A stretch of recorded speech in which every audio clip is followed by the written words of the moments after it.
Hi everyone, I'm Frank from the City of Games, and today I'm going to be playing through Coaster Park. Now, this is one of those games that a lot of people have been talking about. It's really original. They've come up with a cool idea, and we want to see whether it works, don't we? So, Coaster Park, I've just bought back from Essen, and I thought this is got to be one of the first games I play. So, I'm just going to do that. Now, a few disclaimers. One of the things that you need to know is this game comes with a crazy giant active player token. And because I want to keep everything on the camera so you can see all of the stuff, I'm not going to use this. It's cool, but it takes up a lot of space. I've deliberately put all of the pieces out here. I could easily have moved them off to the edge of the table, but that kind of takes away some of the experience with this game. Something else that's really important to know is the loop. So in this game, you're building a roller coaster, and there is a loop, but it's kind of really hard to assemble. And, I had to play around with it, and I was trying to follow the diagrams, and I couldn't get it to work. And they specifically say in the rulebook that this is actually really hard to do, and you need to wait for the game and play it a few times and so on.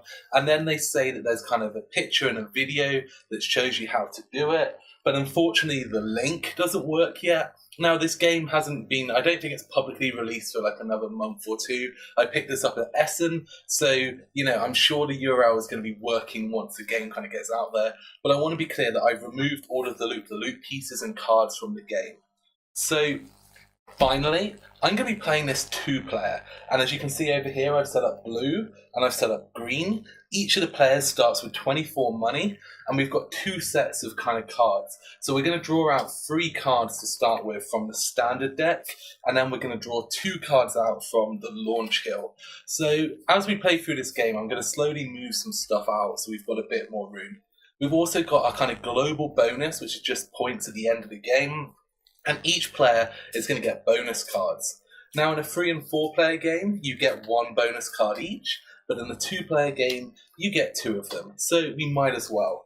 Now, final disclaimer, I guess, is that this game is a bit about kind of bidding against each other and playing against each other. And obviously, I'm playing both characters. So this is going to be more of a like how the game works, and you're not going to really see kind of like the true kind of the interaction between players, I guess. So your bonus cards remain hidden, but obviously for the sake of the video, I might as well make them public. So I score 1 point for each wooden hill with steel supports in your coasters, and I score 1 point for each wooden hill with wood supports in my coasters. So at the end of the game, I'm going to get bonus points basically for having specific types of hills in my roller coaster. And over on green side, we have 1 point for every 2 experts I hire, and 1 point for each hill in my coaster, which with the most hills. So that's kind of encouraging me to build one big kind of roller coaster. So how does this work? What is this craziness? Well, by drawing these 5 cards, and look at that, I've put the loop ones on top, so let's remove those from the game. I thought I took them out of the deck, but actually I just put them on the top of the pile, which is brilliant. So let's just move that along and draw out 2 more. Failing straight away, but as always in my videos, they're just live, I'm just rolling with it. So, when you take out these cards, you've got the standard deck, and these are just standard pieces of kind of hills, coasters that you can build. And then you've got the launch ones, which come from this deck. And these are the kind of starting pieces that kick off your roller coasters. So you can see here, the ones with kind of the flat edges, they're typically the starting pieces. So, by drawing these out, I now have to put them into the play area. So I need to find each of these. I've got to find the plateau. I've got to find the red bump, which is J here. I need to find K, which is one of the yellows over here. And what's really cool is they've got the letters for the ones which are kind of a little bit similar to others, and just the pictures for the ones which are unique. So now I need to look for E, and over here you can see E. And then finally over here, B, which is the big one, which I'll put over here. Now, first thing you'll notice is that I'm taking 2 of each. And this is because you assemble them, and you're going to assemble them and have them separated, and you're going to roll a marble down them to be able to see what happens. I mean, it's totally crazy. So there's 2 sets of each, which means there's 4 of these. So by taking the card, I take one set of 2, and there's another card that allows me to have the other set of 2 later on. So these 5 are now in play, and therefore they can be purchased. Or, as part of my turn, I could either purchase one of these, or I can choose an expert. And the experts are this right-hand side bit here that give me a either instant ability that I can kind of use once, or something that's just permanent for the rest of the game. So, we're going to get going, and the best way to do this is just to start playing through the game. At the end of the game, we basically get points for the number of red flags we managed to cross with our marbles, for our local bonuses, which are specific to our characters, and then for our global bonus, which is obviously for everyone. So, blue is going to go first, because as always, blue is kind of the closest to purple, and there aren't enough games with purple, so we're going to be calling this the temporary purple-blue zone. So Blurple, as I'm referring to it, gets to go first, and the choice is buy an expert or buy a hill. Now, buying a hill isn't that straightforward. I need to choose one, and it's logical that I want to choose one of these because this is a launch hill, and this allows me to start my roller coaster. And I get to choose a price. So I've got 24 money, so I'm going to say 5. So I'm going to say that this is worth 5. Now, all of the other players get a chance to buy this for 5, and if they do, they get to keep it. Or if they don't, it might come back to me, and then I'll get it for 5. So Green's over here, and Green's thinking, do I want to buy this for 5? I mean, it's much better than the other option, for sure, but 5 is a lot of money, and if I buy it, that money's going to blue, possibly. But Green is going to buy it. Green wants this. It's the best launch one out here. So Green's going to just go out and buy it. Green could also choose to pass, or they could spend money to test their roller coaster. But as they don't have one yet, the only real option is to buy or to pass. So Green is going to pay 5 for this and take it. Now Blue can choose. Blue can either take the 5 money and keep it, or the money can get put to the side, and Blue can take an expert for free. Now, at the moment, Blue doesn't really need the experts. Money is king, so Blue is going to take the money, and Green is going to take this first piece. Now, this means that Green can start assembling.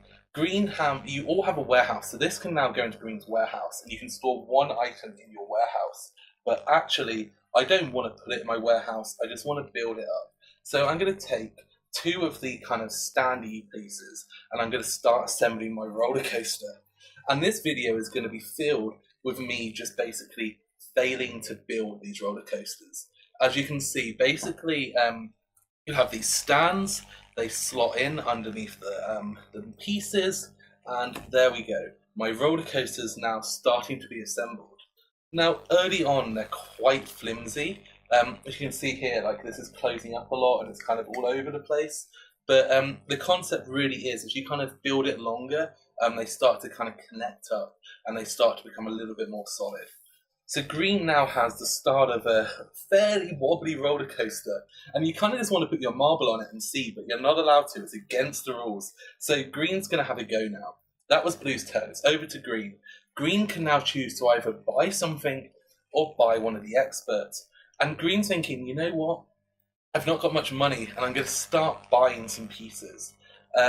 Blue doesn't have a launch piece yet, so really I'm kind of safe, and this is quite a good platform, so I need to work out what I can go over, and I feel like the plateau is possibly a good option for me. Like, I feel like I could possibly get over that. I've got enough momentum, and it feels like a good first piece. So Green wants this one. So Green is going to bid, put this up for free money. And Blue gets the option, but Blue could buy this for free. And then the money's going back to Green, but Green's quickly burning through their money. So Blue's thinking, I'm just going to let them spend it. I just want them to get rid of all their money, and then I can buy stuff for cheap and I can get what I want later on. So Blue is just going to pass, and Blue's going to let Green spend the free money, which now goes off the board. So if you're the one who opts to buy it, so Green chose to buy it, then Green has to give the money to the bank. If another player buys it, that's when the money can go to the player who's selling it. So green is now going to continue assembly, and green is really, really pushing. So um, green just wants to start getting this straight together. Now, when you assemble these, the idea is you have to put the new piece on the outside of the existing piece. So this should clip around the outside here. And this allows the marbles apparently to kind of glide across the different platforms easier. It isn't that fiddly, but it is fiddly. Like it takes a bit of getting used to, but you know it's totally worth it. As you can see, like this is a bit more sturdy now.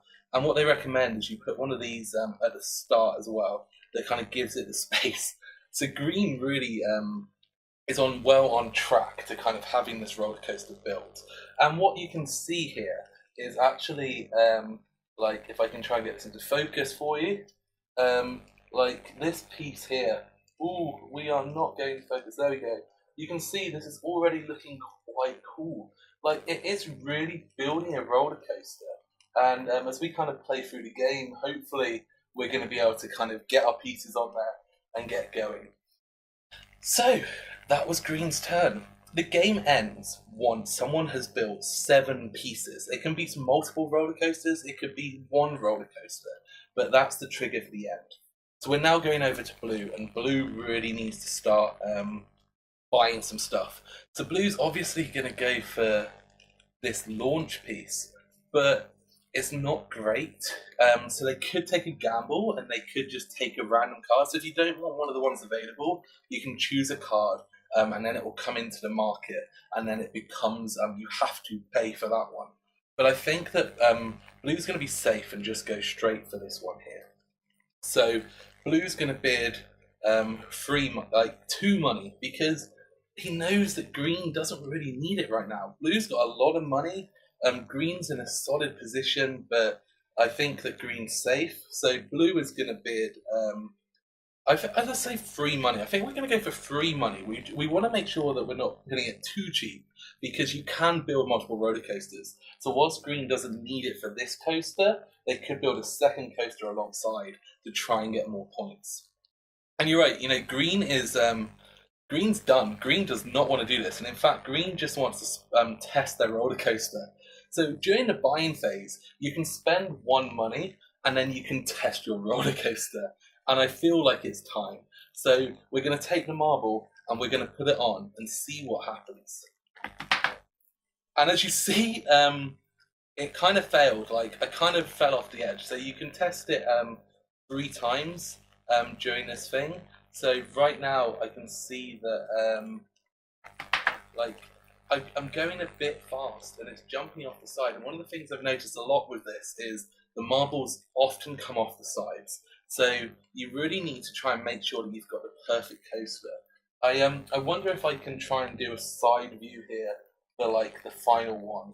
So here we go. Let's see if we can do this. This is multitasking at its best. And it worked that time. Wow. I wish I hadn't switched cameras. I don't know how much of that you saw, but it did actually work the 3rd time. It went all the way off the edge. So green's happy. Green knows it works. Blue gets this for free money. And I think green's confident that we can keep going. We can keep extending the coaster. So blue is bought the first standing piece, and blue is now going to start assembling as well. So assembly in this game, like, it's not too bad. Like, you feel like it's going to be really kind of fidgety and stuff, and it's a little bit frustrating. Sometimes it gets a little bit kind of dubious, but actually, he says, there we go.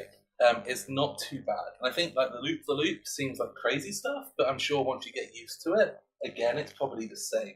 So there we go. Blue's done. Back to green. Green is quickly running out of money, and there's not too much here. I think that green's aware that this coaster's not going to go much further. So I think that like having a big hill like this is just not going to happen, but maybe a little one. It's got 2 flags on it, so that's going to be another 2 points. And I don't know, but also we do get 1 point for every 2 experts. So maybe I just want to start buying an expert. But this is remove a hill from the end of your coaster, remove a hill, insert a hill between 2 points, move a hill to the end. your warehouse increased by 1. So none of those are really that great for green. So green's going to take a gamble. Green's just going to take a card from here, and it comes straight out to the end. And the one on this end just gets discarded, and all of the cards move along.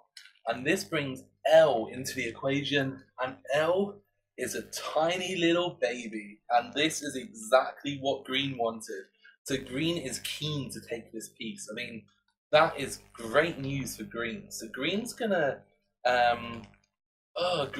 bid 5. I think green really, really wants this. So green's gonna put it up for 5. Now, blue has an interesting decision. See, this is going to be too small for blue, and if you put it on straight away, I think it's just going to fly off. But you can store a piece for later.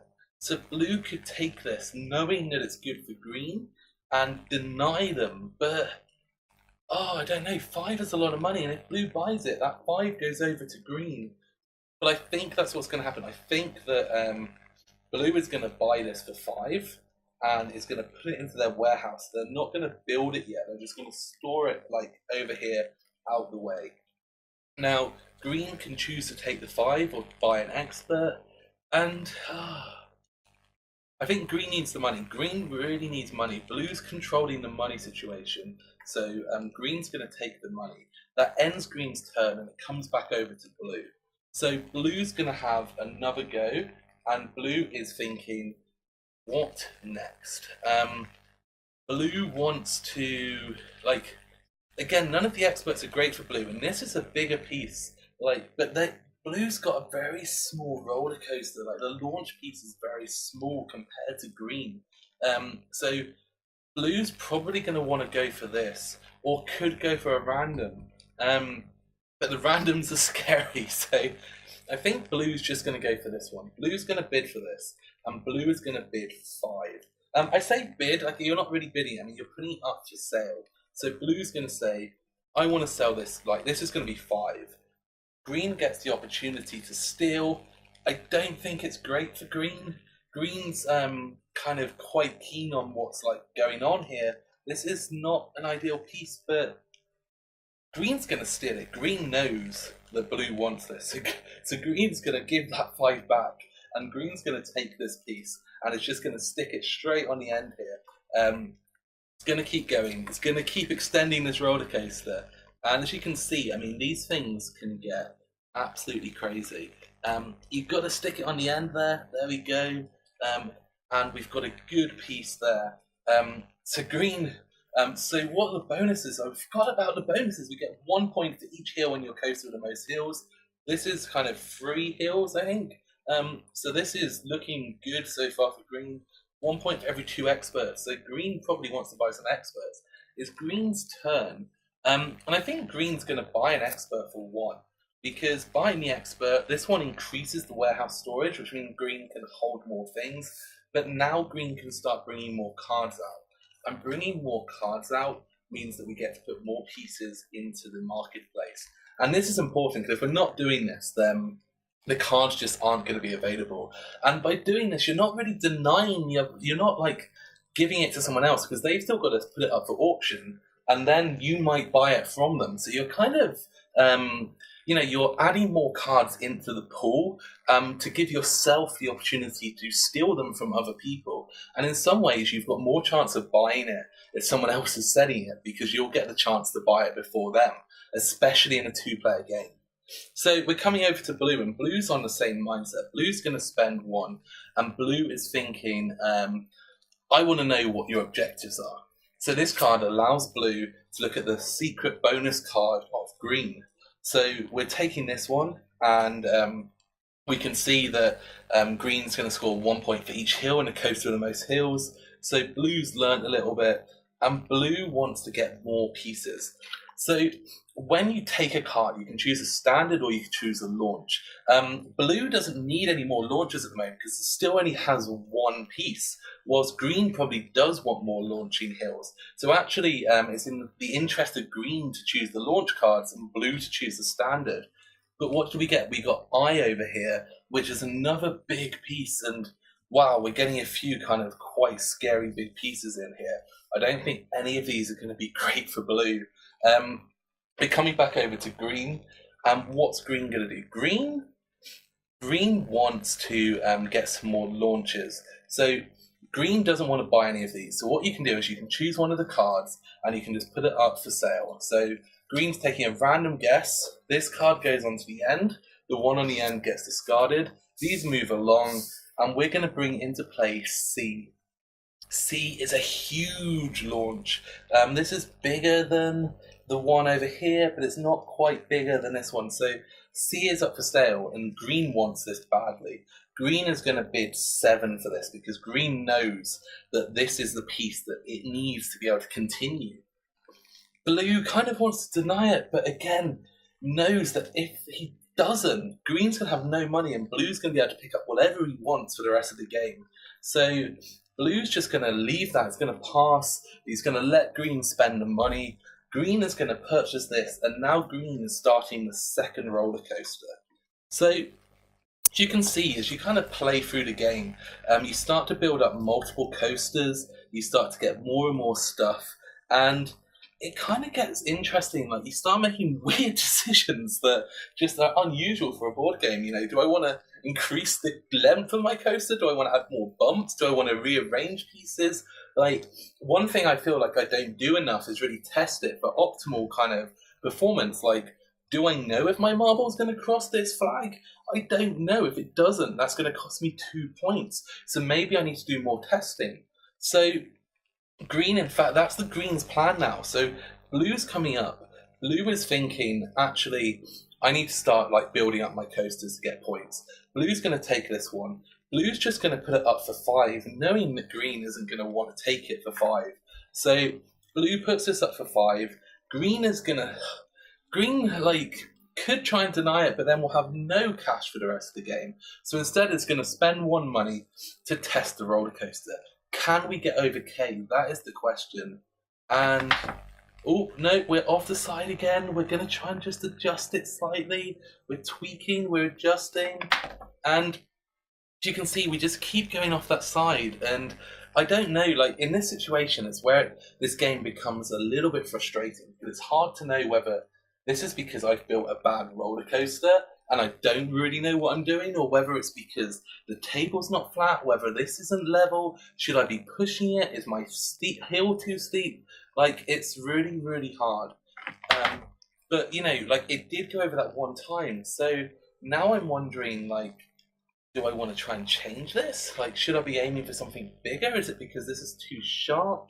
I'm really not sure. But green's kind of learned that his roller coaster's not too great right now. Blue's happy. Blue gets this for 5. Is going to start assembling and building up that roller coaster. And wow, blue is now back in the game. Is starting to build up some stuff. And as we know, blue is going to get bonus points for different types of coasters as well. So maybe blue should be focusing on that a little bit more.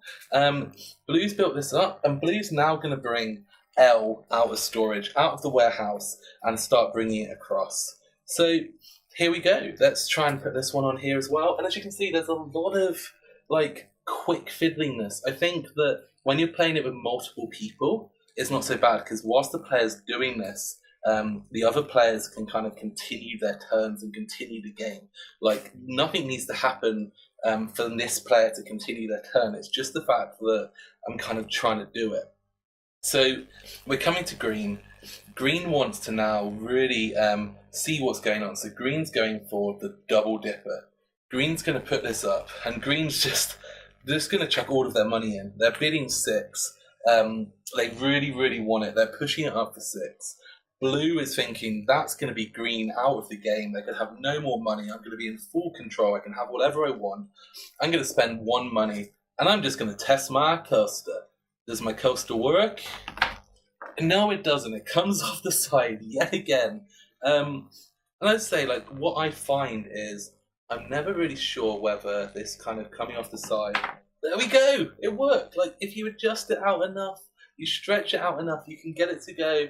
And there we go, just about getting through to the end. So, like, it kind of, you need to stretch it and bash it. And they do say in the rulebooks that as you play this more and more, that you need to kind of, like, the pieces start to kind of adjust more and bend more, and it starts to work more smoothly.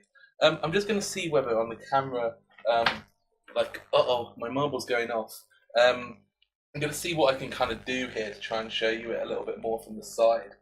So obviously, technically, I shouldn't be doing this anymore, but you can see as it kind of rolls through, it comes like, it just bounces off that side a little bit, and I'm trying to adjust it, and there we go. Hopefully that kind of came through that time. Like, as you stretch it out, you can see that it does sometimes come through. But yeah, like, this is the game. Like, the game ends once you've built out 7 pieces, but what I think I'm going to do is, Blue's tested that, Green's going to put this up, and you've kind of seen how it plays out. So I want to now just like assemble a few more bits, just show you how it kind of comes together, because I don't know, maybe, you know, seeing me kind of virtually bid on a few more pieces would be useful, but actually I feel like we all just want to see whether the roller coasters work, don't we? Like, it's much more interesting. So Blue's going to move this out of the way. Green's going to move this one over here. So we've got this new coaster that we've just built with Green. So let's see, this is very different. So what we've done here is we've built something that's, you know, kind of like short little kind of hills. Like, it's a long big hill, short little hills. So what I've kind of tried to do with this new one is to see what happens whether you kind of build like a bigger hill on the other side. I don't know, perhaps this will be better, perhaps it won't be better. Let's see what happens. Okay, well, it's stayed on the track. Like, you can see there that it's not really kind of going up, but it is staying on the track. So, I mean, that's kind of like good news. That says to me that, you know, if I build this up a bit more, then possibly it could start working. So I think, like, for those who kind of are interested, I'm just going to take, like, you know, this one. I think this is possibly the biggest launch platform. It looks like it's the biggest one. So let's try this. Like, let's take the biggest one and put it onto this piece and see, you know, is it actually possible for this one to work? Because I'm assuming so. I assume that this is how it works. I mean, I'm not an expert at these things. I've never built a roller coaster. I've never done it out of cardboard. Like, I have no idea how this actually, like, what's optimal, what's meant to work. So I'm going to try and connect these up. I'm going to put this one in here as well. And again, I'm going to put the piece in the end just to kind of stop it up. And let's have a look. Here we go. Like, I don't know, like, you can push it. They do say in the rules that you're kind of, you're able to push it, but I don't really know, like, because you're trying to hold the 2 pieces together. Like, how much do you want to push it? Like, I don't know, like, I guess if I push it really hard, with this piece here, let's see. Oh, I don't want to flick it off too hard. So yeah, I feel like maybe this big one is too much, and maybe this is kind of part of it. Maybe this one is too much of a challenge. Maybe there's a more optimal kind of low root one. I mean, this one's feeling like it's even bigger. So yeah, like, looking around the pieces, I mean, this one's a little bit more kind of mid-size, so possibly if I bring this one in here, this could work a little bit better. Let's just see what happens. Let's just chuck the end piece on here. Let's roll it up. And yeah, I mean, we're just about going over there. I feel like we could try and stretch it out a little bit. And yeah, that was good. I feel like that worked. I'm happy with that. And it just shows that there is an element of you having to kind of optimize what you're choosing, which I guess is what all games are about, isn't it? I mean, it's unusual because you're not really used to, like, making decisions based on, I guess, what's effectively physics. You know, you're trying to choose what actually is going to work. But let's see, now I've added this other piece on here as well. Let's see what happens. Can we get this one to work? No, so we've kind of, now we've added this piece onto the end. It's kind of, what it feels like it's doing is it's bend this in a bit, and therefore, like, it's not really, it's bouncing off. So if I stretch that out, yeah, I mean, it's really about just feeling like you've got to stretch these pieces out. So now I've done that, that feels like it's working well. So I feel like a lot of this is really about how much you just bend the stuff and how much you stretch it out. And I think that the more you play with it, the more it's going to work. I mean, I'm not going to lie, I've only played this a couple of times, and we've had quite a few problems with it. But like the more I fiddle with it now, and the more I kind of try and like stretch it out and show you what happens, the more it feels like it's going to work. And that was good. Like, you know, we've been here going, and if we come back to our kind of side camera here, now it's all going to obviously fall apart. Like you can see there, that it's kind of coming through, and that is definitely working. Like, it's definitely doable.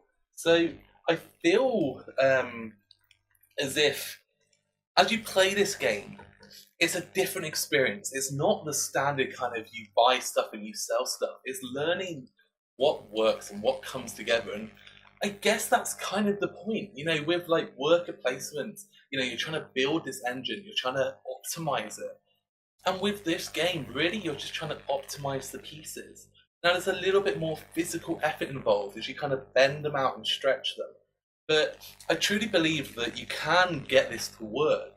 You just need to spend a bit of time kind of playing with it.